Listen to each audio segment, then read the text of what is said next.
Hello, I'm Colin, and I'm joined by my co-host Paul. We're Seismic Cinema. We're two best friends who like talking about TV and movies, and we believe in the power of escapism. Yes, we're like a wee blether, and hopefully somebody's listening. But you never know. Hopefully, I don't sound like I've got a bag of marbles in my mouth for the first time in forever. What did you say? It was the 68th episode. Yes.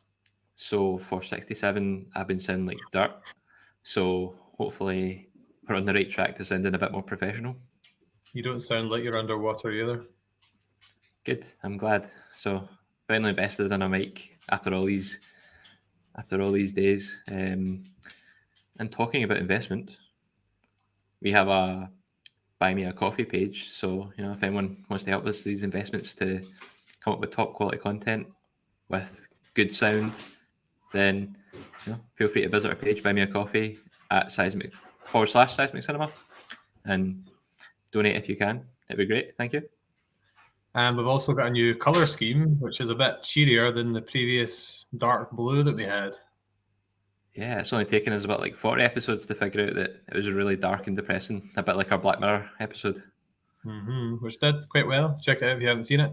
And yeah, because we've done a slightly different intro to the pod this week, I forgot to do the cheesy intro. So it's time for the cheesy intro. So put your feet up on the torture table, grab your steak bone, and prepare to outwit the American justice system for the next however many minutes that this takes. Yep. And that one's dedicated to Scarlett and Lisa, our friends that just informed us that intro is super cheesy and they hate it. So that one's for you. If you're listening, but you're probably not. If you're listening and have better suggestions for how to introduce a podcast, then please let us know. Or go start your own. Yes. And so you'll be able to see from the title, but we're going to do a review of The Law-Abiding Citizen today. It's a movie that I hadn't seen in years, but it's one that I always thought it was excellent, and we both seemed quite keen to do it when it first came about. Yeah, definitely. Because I think I haven't seen. I have. It's one of these films that every so often will just switch on and be like, it's a good movie. You don't need to think too much about. It's just like good entertainment and a good story. I was actually quite surprised when you put on on Twitter that you'd seen it and the scores were so low. I didn't realize how low they actually were. And they're very poor, which I don't understand. Yeah, even like the audience score was really low, and everyone that I spoke to, like everyone I remember at the time talking about it, and everyone thought it was such a good movie, and like I still do, but but we'll get into that in the main body of things. Alien and Jordan watched it for the first time when I was watching it the weekend, and they both loved it as well. So there's definitely something up there. I think maybe the intense violence maybe put some people off, but as you said, we'll get into that. So something we're wanting to do is plug our podcast a bit more at the start of the episode, because we realize that not everybody makes it to the end, because sometimes they're longer than some of the longer Black Mirror episodes. So as we said at the start, we're Seismic Cinema. We're on YouTube. So if you could like and subscribe, that'd be fantastic. And we're also on the likes of Spotify, Audible, which I still find hard to believe, Amazon Music, Apple and Google Podcasts, and Good Pods. So make sure you like, subscribe, and share. It'd be much appreciated as we try to grow the channel. Yeah, and we're going to try and be a bit trendy and do a TikTok or two. So have a wee look out for that as well. So we're going to do our opening intro. It's a good chance for us just to catch up about what we've been watching. So we call it What We've Been Watching. So TV shows and movies. Paul, what have you been checking out this week? To be honest, I've not really watched a lot. I've just been going to the gym quite a bit and not really watching a lot of TV. You said that last week. I know, but I've watched a couple of films that escaped me because they weren't that great. You'd say what you watched first, and I need to try and remember what I watched, because I can't remember. There wasn't anything that really stands out that was that great. I feel like every week you tell me you're too busy to do it, and then you'll randomly come up with these really obscure films that no one else has ever really heard of. So what have I been watching? Well, I watched Law Abiding Citizen, naturally, for the review. I don't think I've watched any other movies since then, but I have been watching some shows. So something I started watching, and I've watched the first couple of episodes, is Narcos. Do you mean Narcos? Did I say it wrong? Who are you? Narcos. Well, I've only ever seen it. I suppose they probably mention it in the show. But anyway, I'm enjoying it. Although, funny, obviously, the reason it came to mind was obviously with Mandalorian coming up and Last of Us, it was obviously Pedro Pascal was in it. But I genuinely thought he was, because he looks quite like the guy that plays Pablo Escobar. And I was like, I actually thought that was him. And then when he actually appeared as the agent, I was like, is he playing two roles? But then I realized the main guy wasn't him at all. Oh, Colin, I love you. That was a double failure in my book. But anyway, I've watched the first 2 episodes and I'm really quite digging it. So I'm gonna keep watching that, I think. Nice. I haven't Do you watch it? I haven't seen it. No, it's one of these things that have always been on the back burner. See, I'm terrible for starting series and then getting like 3/4 of the way through and then not finishing it. Mm-hmm. Yeah, I know you are. So I've got so many. Animal Kingdom. I really need to get it finished with Animal Kingdom. I'm actually going to just check my. Oh, I finally started watching season 3 of Dead to Me, which is Christina Applegate, and we said her name last week and I forgot it again. Cardellini. Okay. You know, Hawkeye's wife. It's as I said, the 3rd season. It's a really good show. Basically, her character loses her husband in a hit and run, and then it's kind of her coming to terms with that, but trying to like track down what happened to him. But it's one of those. It's like a proper like drama. There's like always just new developments, and the characters have different like connections they didn't know about, and it's funny as well. It's actually produced by Will Ferrell and is it Adam McKay that. Is he the guy that made Anchorman, maybe? No, I don't know. It's sure. Basically the team behind Anchorman, so it's got good humour in it as well. So those are the 2 main things I've been watching. Okay. I was watching that Love, Death and Robots, but I will probably go back to it, but some of the episodes were a bit weird. Yes, they do. There's like some that are really good, and then some are just like, what is even going on here? Yeah, so that was Netflix. I'm still doing my Mandalorian rewatch. I'm on to the season finale of season 1, so I'm going to watch season 1 finale, season 2, and either all or some of the Book of Boba Fett. I might just watch the last 3 episodes. So the Mandalorian and the finale. No, the Mandalorian 2.5 and Book of Boba Fett.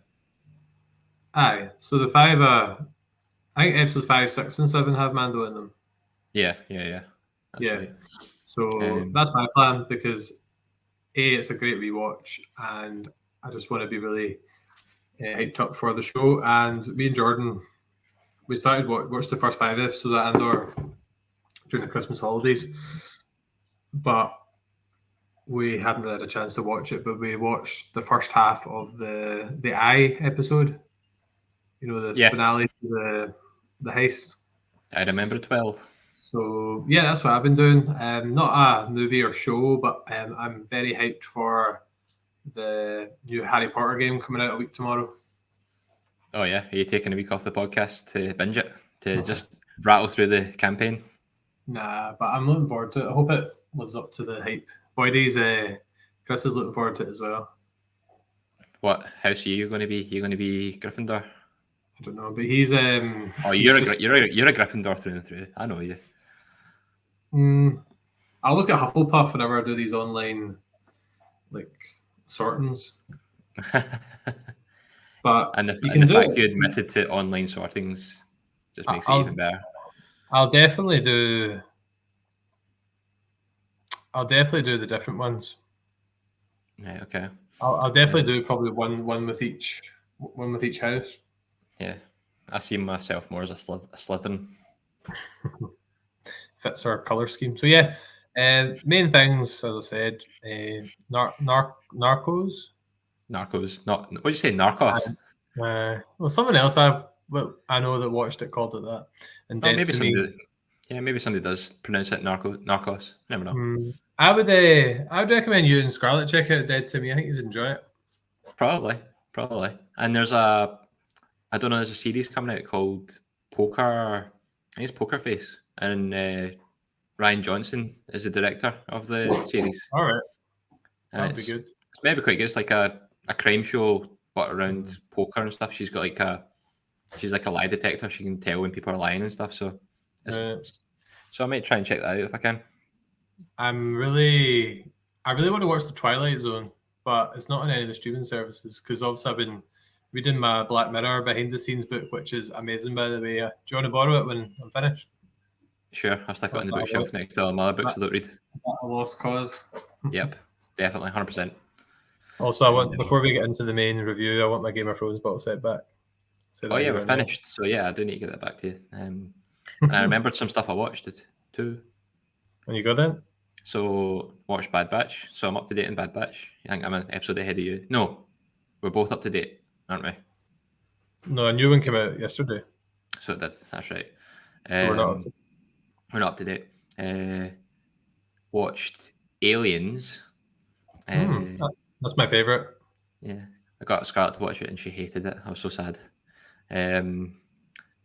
Because I'd been listening to Dissect That Film and the Doom Generation podcast, and they'd both been talking about it. And it's like one of these films I really like. I hadn't seen it in ages, so I went back and watched it. But I don't know what cut I'd watched. I watched it on Disney Plus, and there was so much stuff missing from that cut, and I was so sad because there's a bit in it. I don't know if you've seen it in the DVDs you had, where they have like smart guns set up in the hallway, and they've got like bullets, a bullet counter. Although it's my favorite of the franchise, I haven't seen it in years. So yeah, but basically that whole bit was missing. The bit at the start was missing, so I think I missed it. I must have had like a theatrical cut where I had loads of stuff missing. I was really sad. And I watched a movie called Cold Creek Manor, and I thought it was going to be like a haunted house movie, and it just wasn't. But it was actually pretty decent. Had not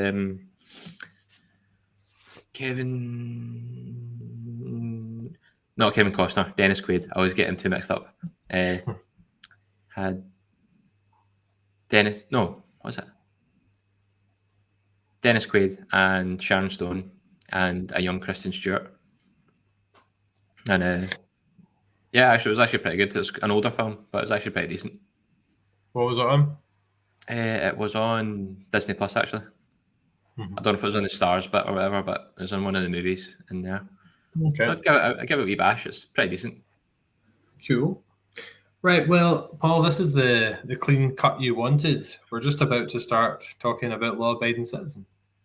Yeah, let's get started. Break the fourth wall there.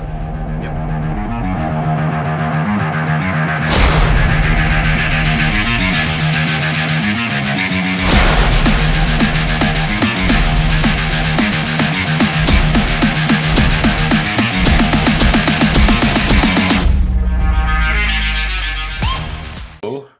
We are reviewing Law Abiding Citizen, and yeah, quite looking forward to getting into it because I can imagine it was something like you were saying in the intro that you really enjoyed when you watched it, and because we're both into our kind of legal dramas, as we say, and like Suits, etc.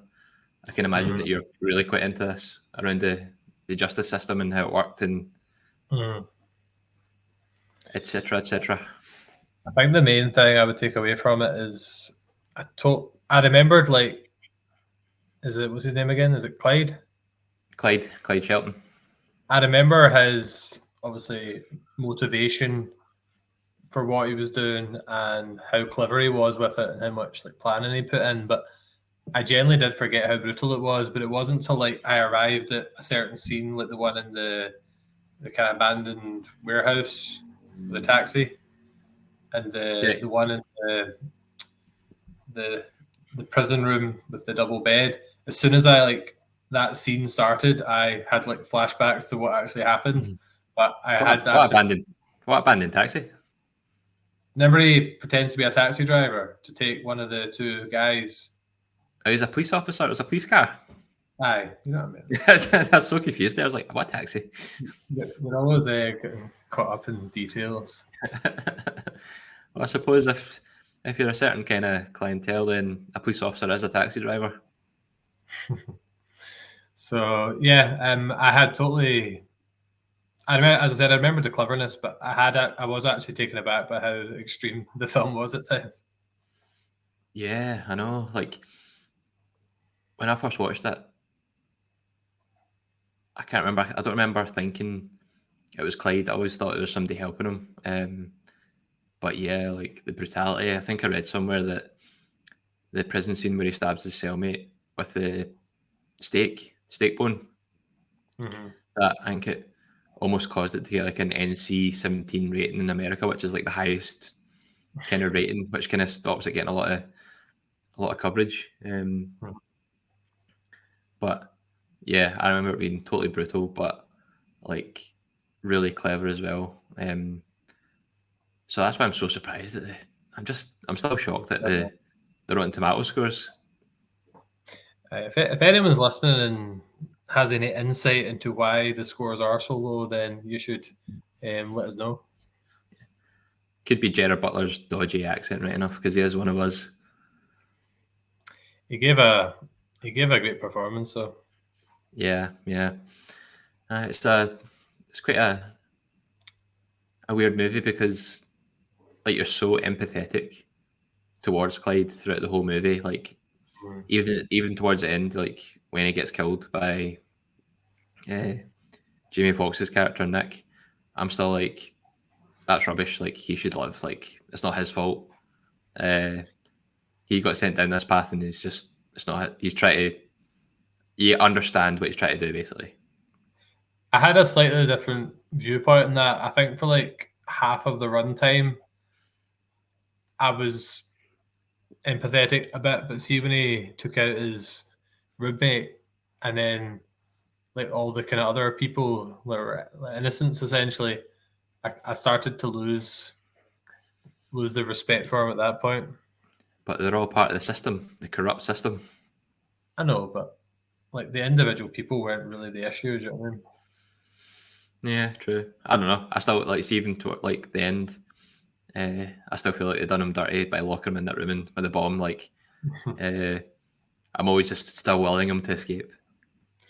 It's the only way they were going to stop him, essentially. Yeah, it's just so funny to anytime I watch this film, I'm just anytime. They always thought it was him getting help, wasn't it? Mm-hmm. So see if they just had a guard or stuck a camera on him, at any point, they'd be like, "Oh, it's him. He's escaping and coming back." Because he had all the different costumes and all the tunnels and different things, didn't he? Yeah, it was really good because at the start, you see him just as this kind of happy family man, just nice, and then obviously, was it Ames and Darby break into his house and do terrible things to his family, end up killing his wife and daughter, and even then he's got his trust in the American legal system. He's got his trust in Jamie Foxx's character Nick. He's going to punish him to the full extent of the law, and because he's more focused on his stats,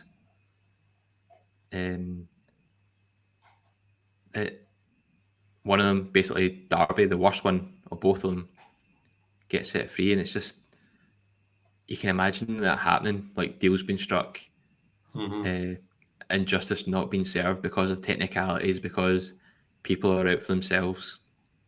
And I thought it was a really interesting point to carry, and then to go with this character just going full homicidal genius on everybody was just, I thought it was a really good plot and a really good story.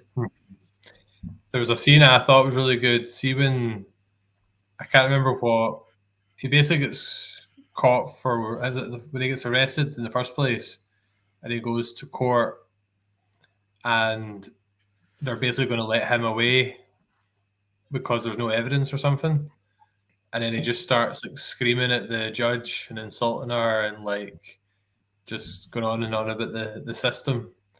Oh yeah, because he's like he says all these kind of vague statements about how he would like to have killed them, how he fantasized about it, blah blah blah blah blah. Just very vague, non-committal statements. And Jamie Foxx is just thinking, "That's a confession. This is slam dunk. You're gone," kind of thing. And then he's like, "Think back to what I just said. Like, what did I say? Said this, said that.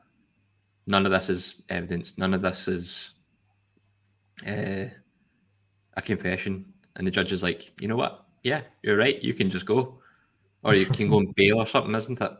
And he's just like, "You're about to let me go, and you don't know. I could have just sliced this guy up, done these terrible things, and you're just willing to let me go because, yeah, it's." And that was just all a ploy to get him where he wanted to be. Obviously, I had seen it before, but not in a while. But when he was answering the questions in the prison, like the audience could tell that what he was saying wasn't going to lead to real evidence. But like Jamie Foxx's character, what was his name again? Nick Rice. Nick, yeah.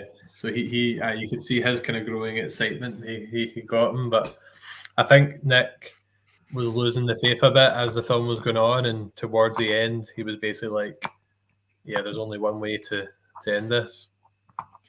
Yeah, because at the start, you absolutely hate Nick. He's so cocky, and he's all for himself. His stats are the only thing that matter. He's willing to do deals with scumbag murderers, even though he knows they're guilty, just to keep his stats up. And then, like you're saying, like towards the end, he just completely abandons his kind of professional morals, say, in order to basically just murder the murderer. There was something I don't know if you picked up on this, but do you not feel like I can't remember her name. I'm not very good with character names. Hold on. I am gonna write them down. Is it Sarah Lowell? Sarah has like the female he worked with. Melissa Bibb. Aye. Yes. So I felt like they had a wee bit of a. I thought there was maybe some kind of affair going on there. I thought they were just really close, like mentor and student kind of thing. I didn't get the flirtatiousness, but I might have just missed that because I'm terrible at signals. I had my suspicions about them anyway.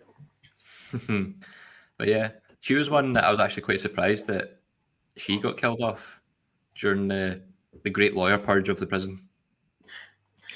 So there's the three big ones that stand out is the one with the lethal injection at the start. That's pretty brutal, and then the one with the fake policeman that precedes that is very brutal, Theon Greyjoy style. And and then the one with the explosives in the car. Those are the three that, or no, actually the four. There's the one with the stake as well. So there's four really brutal moments sprinkled throughout the film. Also, what do you call it? The mechanical machine gun in the cemetery as well. There's it's definitely, it's a bit in like kind of John Wick. It just kind of just goes right into it, doesn't it? It's a very fast paced film as well, and from like the first, all I had to mention to Jordan was it was a revenge film, and then he watched the first scene, and then he was like, "Yeah, I'm on board." Like, yeah, but those four scenes you were talking about, like, they were brutal in their own ways, but they were really like clever in the way they were executed. Like, Darby. Oh, Ames. When Ames, the skinny killer, he's getting his lethal injection. I think he acts it pretty well that when his poisons get switched out and he's having like an excruciating death. Mm-hmm. And he's actually. Sorry, on you go, Con. Did Clive, I'm just trying to remember back, did Clive like hack into the systems and just like change the codes for the chemicals or something like that? I think he changed something. He changed like the delivery or something. So like it was two different things that got replaced. So he'd done that, and the guy that got not tortured, lethal injection. He is quite a good actor. He's in quite a lot of things. I think he's in The Punisher at one point. He is in The Dark Knight Rises. I think he's like Bane's right hand man. And he's also in the Collector movies, and he's like the kind of the main guy, which I think you should watch because it's brutal, and I think you'll love it. It's like home invasion / Home Alone on steroids. Do you know what film I always love? It always reminds me of you sometimes as well. That was a lot sweeter than it was meant to be. It was The Purge, I think, because we've seen a few of them together. Just Why does The Purge remind you of me? Well, we went to see I think we've seen at least a couple of them together. Yeah, I think you had the DVDs as well, didn't they? And we watched a few of them. Yeah, I had like the trilogy, and I'm pretty sure we watched it. Do we not maybe watch it either when I was still at my parents' house or in the old flat? Yeah, I thought you were just revealing like that one day of the year when I'd just go out and forget the laws. Can we review The Purge in like kind of Halloween time this year? We sure can. We can get some masks. Yes. Back on track. So 4 brutal scenes. One scene that always stands out to me is when one of the guys has got off because he basically flipped on his co-worker. His co-worker. You can call it that. And you can just see Gerard Butler like in the distance, and he's just staring Nick out. Yeah, Darby. He's a scumbag of the highest sorts, and he 100% deserves the way he dies. That's when I was like, this movie means business. Yeah, because he's just a slob. And what does he say? It's like you can't fight fate. Just got real brutal. Sorry, on you go. It just does a good job of, I think, making, as you said, although I changed my mind about Clive as time went on, I feel like it does a good job at making you care for him and his family that he loses, but also you see a bit of Nick's background as well, and that he's got a wife and kids, so it kind of humanises him a wee bit in a sense. Oh yeah, Brenda from the Scary Movies. There's another character, our well-known actor that's in this. I always forget her name, which is really bad. But she's in. Well, I know her from How to Get Away with Murder. Viola Davis. Yes. I've seen the last season of that. Yes. Oh, there was another one we forgot about when the phone call. Oh yeah, the judge. Aye. Because she doesn't allow phones in court. Yeah. How ironic. How ironic indeed. He was quite a horrible character, really, the judge, and then that happened. Yeah. To be fair, like everyone that died, apart from you probably say the lawyers in the car park, I would say got fitting ends. Quite ironic. But maybe the boss as well in the cemetery. I don't think he deserved it too much, but he was trying to make a statement. He was trying to make a point and try to get Nick into I think he was trying to get Nick into a position of power to show him how he's going to like knock it all down, kind of thing. Because Nick's a district attorney, isn't he? Yeah, and his boss, I can't remember what his boss was, but basically when he got taken out, he was going to get sworn in, wasn't he? His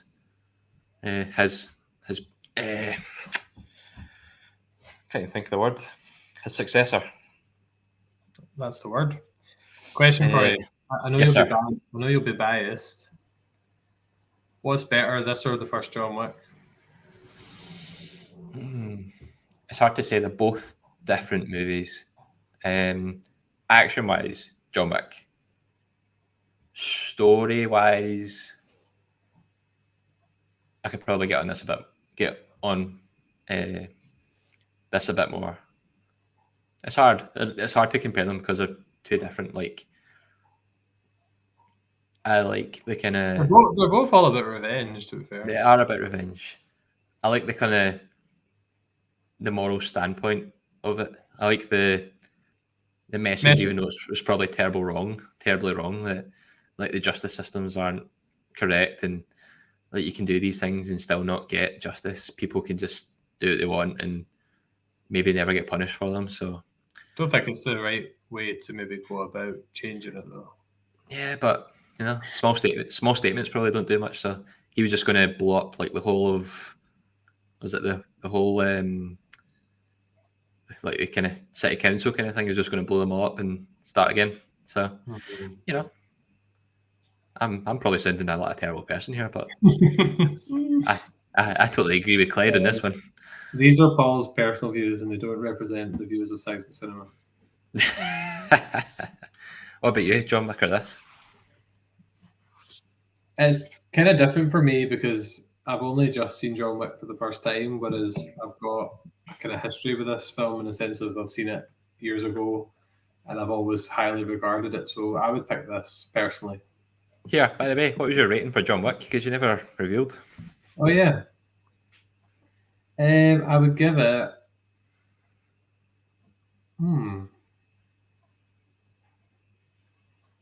I'll give it an 8.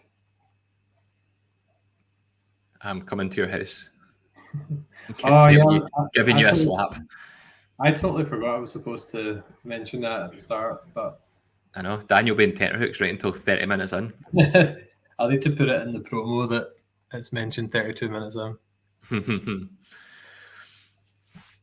Sorry, that was another tangent, but yeah, I think the main things we're highlighting here is, well, it is a brutal film, but there is that good message about like prison sentences and trying to make changes. And I assume Clyde, yeah, Clyde. I called him Clive there. Clyde was just a pretty decent family man at the start of the film, because obviously there's a 10-year jump forward where obviously he plans this intricate plan. Bit of duplicity. I can't even think of the word there. God, we're having just such a nightmare with words today.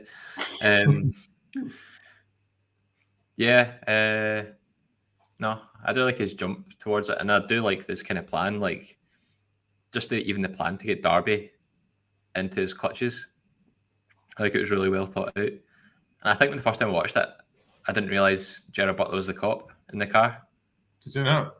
No, I didn't really focus on it. And then I was like, oh, yeah, that makes sense. Even I picked that one up. And you thought Pedro Pascal was two people in the same series? To be fair, it does look quite like him. And because he was famous for it, I just assumed he was the lead. So what was the most brutal kill, do you think, out of all of them?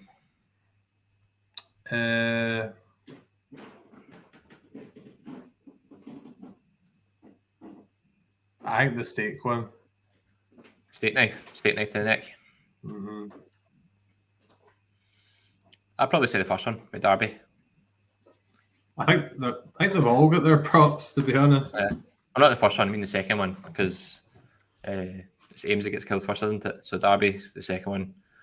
Like, that'd be brutal. Just imagine, like, not being able to move and just feeling everything and getting bits and pieces sliced off you. That'd be awful. That was something we didn't mention. It was quite clever that he filmed it, but then hid his face. So it was like he got his message and his threat across, but there was no proof that he actually did it. Yeah, and Jamie Foxx was so enraged by it because his wee kid seen it, didn't it? His wee kid, because they were expecting a a musical play DVD to arrive, and it was that. So he Yeah, was kind of unfocused. He was just pure rage on a rager, trying to like to get Clyde.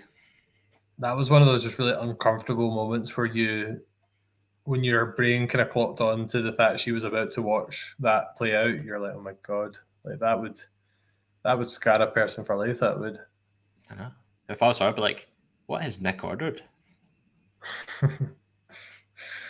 Yeah. What website he'd be looking at? Oh well. So, any final thoughts? I feel like we've covered all the main plot points of the film. Just trying to think. So we talked about some of the deaths.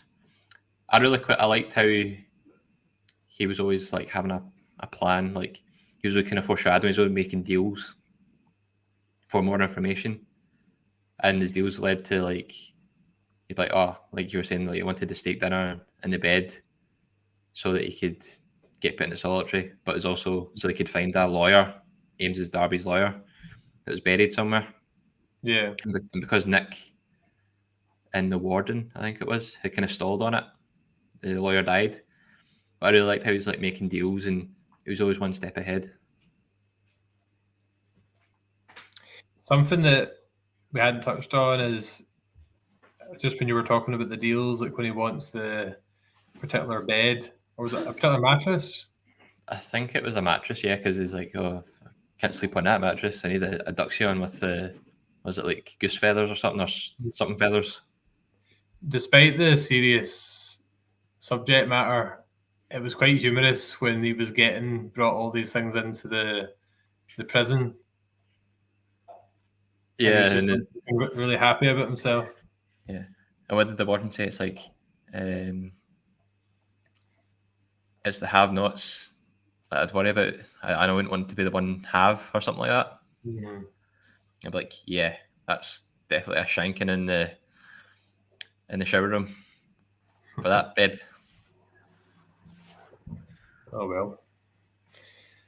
So yeah, well that do us then for this one. I think so. Shorter than a normal.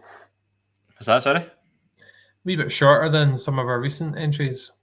Yeah, it's hard just because it does kind of move at a blustering pace. Like he gets, like he does clean house quite a bit. A lot of kills in a short space of time. I'm just I don't know. I still get a wee bit kind of like he shouldn't have been caught the way he got caught. Because like the lawyers bent the rules to find out the information to see where his properties were and stuff. Mm-hmm. And like they had a guy from the Department of Defense who was like a whistleblower that gave away like who he was really. Like he was like a think tank or something, wasn't he? Like a brain that they used so that he could assassinate people in like creative ways. Like he created bow ties that strangled people and stuff. Mm. It was cool to see the planning stage in terms of that he bought all the properties, which when you see the end of the film obviously connects to all the tunnels and how he got to all the different locations. And like you were saying, he had all the costumes and stuff, and he had been posing as a janitor at the I can't remember what it was, what building it was, but the main building where he had all the, maybe it's Town Hall or something. City Hall or something like City Hall, yeah. And he'd been working there doing a cover story and stuff, and it was called Nomos, and I think that is like Greek for law, and that's what his like cleaning firm was called, Nomos. Mm-hmm. So just a fun wee Easter egg. And a wee bit of trivia as well. I read actually that Gerard Butler was meant to play Nick originally. All right. And he got switched about at the last minute. He played Clyde and Jamie Foxx played Nick, but I don't understand. I don't know the kind of full story behind it. I just read it somewhere. So who was supposed to play Clyde? I don't think they had somebody for that yet. I think it was just Gerard Butler's originally meant to play Nick, and then Jamie Foxx got Nick, and then they offered it to Gerard Butler because I think they thought he'd play a better Clyde than whoever they had in mind. I think it worked out for the best anyway. Oh yeah, definitely. Despite the scores. It's one of Gerard Butler's better films, I'd say. Yeah, I've not really seen him in a lot of things, to be honest. This is like the main thing. I've never seen 300 actually. Have you not? No. Oh man, wait till you see that. I know this is Sparta. I know the. Go on, give your best. This is Sparta. No, people sleeping in his house. Oh, okay, next time. So Sparta. That's very good, pal. But we don't think we sound Scottish, but I reckon to all our American listeners we do. Oh, I'd say we sound very Scottish.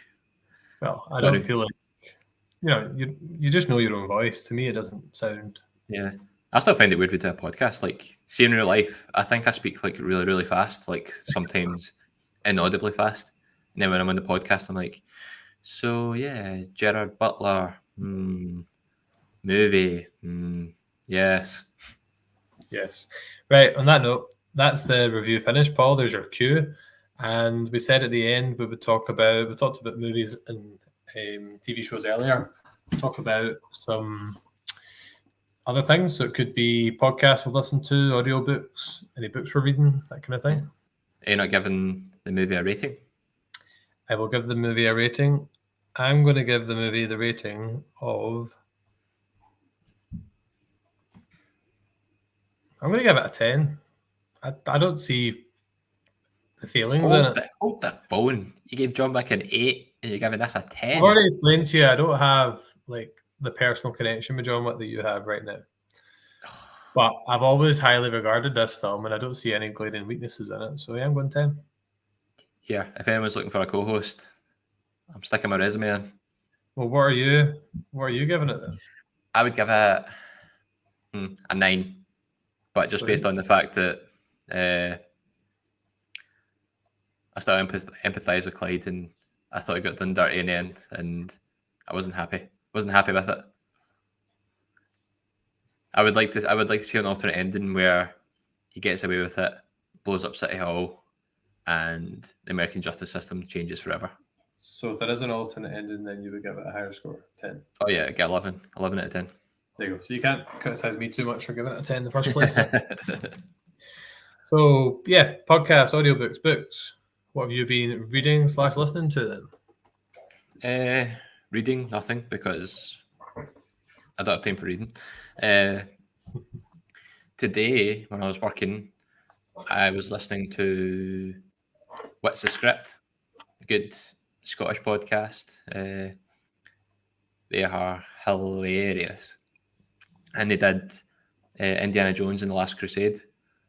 And I think their podcast was like 2 hours long, just kind of like reading through the script and just going on their thoughts through it. They kind of do what we used to do, like do it beat for beat, but they do it like proper beat for beat, like every scene.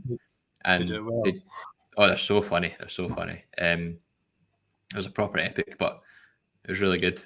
I've just been listening to Stu World Order. Can't you speak? And they were doing Kick-Ass 2 with I think it was a podcast, Hint of Fiction, I think it was. So I've just kind of started listening to that. And God, I listen to so many podcasts and I can't remember who I've been listening to. Well, you do your PK's weekly picks, don't you? I do. So I need to get through a bit more. Usually listen to them on a Saturday when I'm driving wee Norman to his hydrotherapy, wee dog. So yeah, that's probably the main 2 I've been listening to this week. Oh, Action Movie Book Club as well. Hans and his co-host there, they've done Predator 2, and I love Predator 2. Like they review all the action movies that I absolutely love. So, Predator 2. Nice. Yeah, so they're really good, and like probably 95% of the movies that they review I've watched and I love. So yeah, they're one of my favourites so far. Oh, and Moisture Farm Report season 4 episode 1 is out, and they were doing it on. I've not listened to it yet. I need to get on it. It's really good. It's like the Empire's version of the Bad Batch. called the Scar Squad. And I think this came after the Bad Batch. I think the Bad Batch was written first, and then this came second.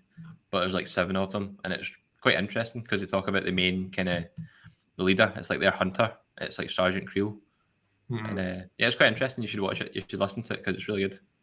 Cool. I'd also like to just give a wee shout out to John Wesley, who we had on for the John Wick review, just for being a really cool guy and coming on last week. Oh yeah, I love John. He's brilliant. He's just so chill and just so fascinating. I really do need to listen to more. I just wish I read more books and I could listen to his podcast more because, like, you probably get better at it. You're probably better at it than I am, but I just don't read that many books to be able to follow what he's talking about. Put a book on your bedside table, and then when you finish a book, put another one down straight away. That's the 2 techniques I use to read. I can't. My PlayStation's at the bedside table. Okay. Also, want to give a big shout out and congratulations to our good friends Kenny Guffey and the main man, Jake C. Young. Jake C. Young. And I thought you forgot his name there. Just such a big pause. No, I was leaving you. All right. I was letting you do it. We obviously reviewed their new movie, A Night of the Undead. Well, I say new, it's been out in the cinema in the US, but it's now available on Blu-ray, and it's also on Amazon Prime as well. So make sure you check it out and buy it and support the guys. Yeah, definitely. You won't be disappointed. We almost forgot about that. In terms of what I'm watching, I need to get better. I must admit it. Listening to the podcasts in terms of the guys we interact with, but there's a few podcasts I've started listening to. Just to give a bit of background to it, me and Elena started watching Dragon's Den every Friday night. We record it on Thursday. And are you familiar with Stephen Bartlett? I don't know if you watch Dragon's Den, but or have watched Stephen Bartlett. Yeah. He does the podcast. It's like the Diary of a CEO. That's the one. Yeah. Because he does weird ones. Like he did one with David Moyes. I'm pretty sure recently.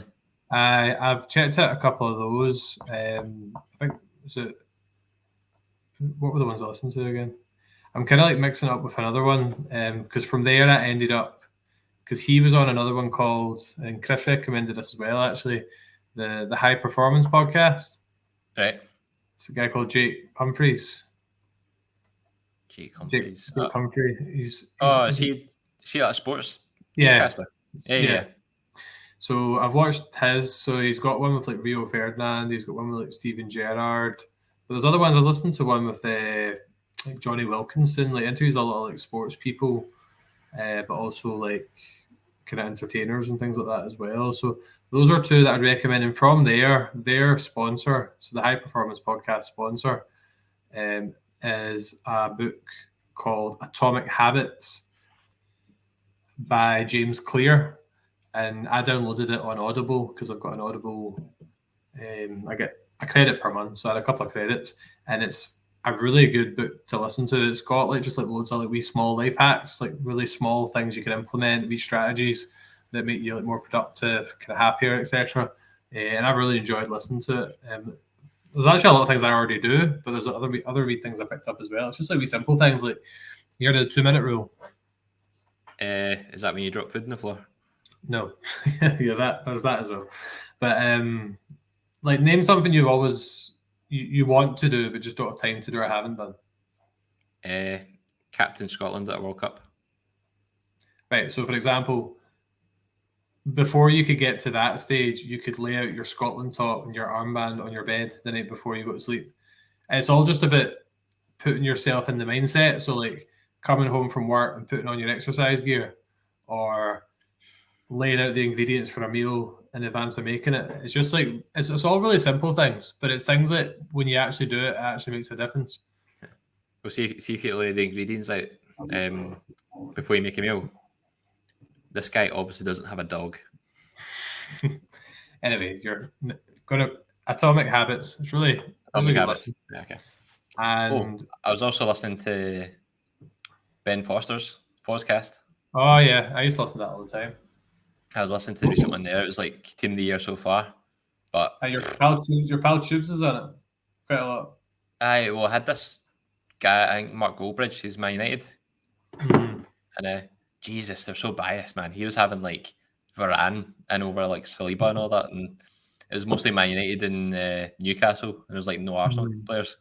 I've not really been checking it out as much. I used to watch it religiously, so I do need to get back into some of my football podcasts a bit more. But the time is money.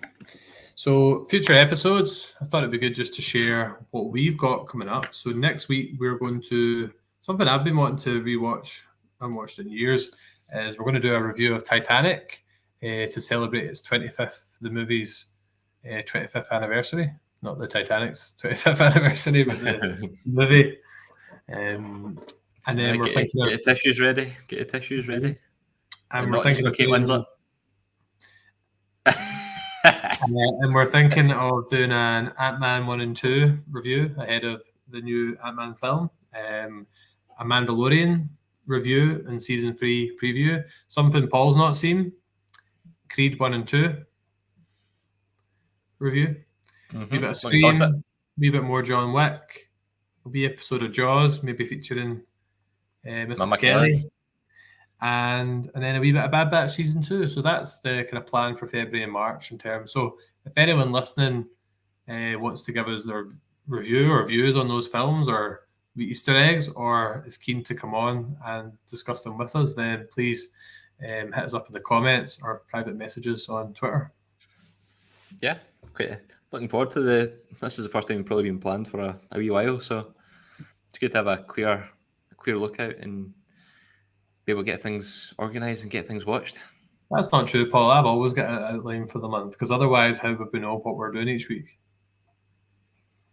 Oh, usually we just kind of do not go like, we'll not do this, we'll do this instead.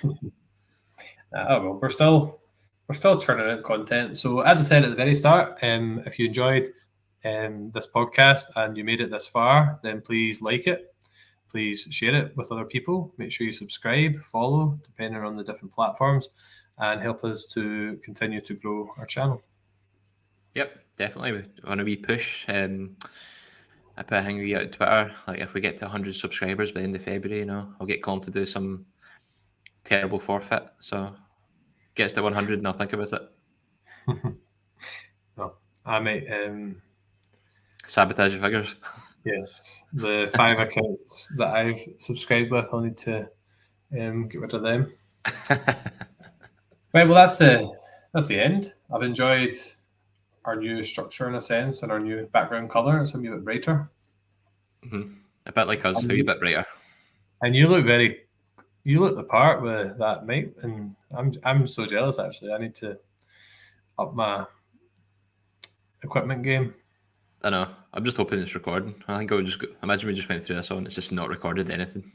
Nah, the red lights are there. So okay, good. Cool. Well, thank you to anyone who listened. Thank you, Paul, as always, for joining me on this voyage, and we'll be back next week for Titanic. Yeah. Thanks for listening. And what's the tagline? It's the power of fixing a corrupt justice system. Correct. It's not the power of escapism.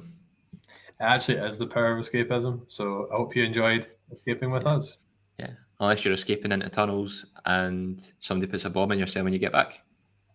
Paul, you just need to know when to sign off the podcast, okay? Right, sorry. Goodbye. Goodbye.